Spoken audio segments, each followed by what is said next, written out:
येणे नावेची नेणो काही, मज आपणपे सर्वथा नाही. मन बुद्धी ठाई स्थिर नोहे. यांच्याशी युद्ध करण्याच्या विचाराने मला काही सुचत नाही. काय होते आहे हे कळत नाही. माझे मलाच भान नाही. माझे मन आणि बुद्धी स्थिर नाही. देखे देह कापत, तोंड असे कोरडे होत. विकळता उपजत गात्रांसिही. पहा, माझा देह कापत आहे, तोंडाला कोरड पडली आहे आणि सगळ्या गात्रांना शिथिलता आलेली आहे.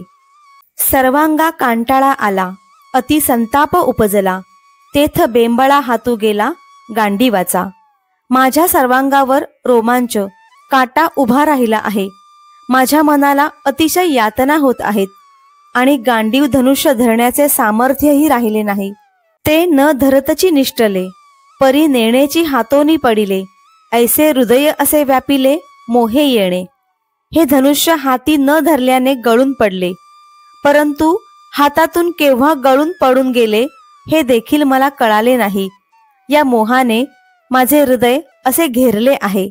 जे वज्रापासोनी कठीण, दुर्धर अति दारुण, तयाहुनी असाधारण हे स्नेह नवल. खरोखर माझे अंतःकरण वज्रापेक्षा कठीण आहे. कोणाला दाद न देणारे अतिखंबीर असे आहे. परंतु काय आश्चर्य, त्यापेक्षाही या आप्तेष्टांचा मोह आश्चर्यकारक आहे.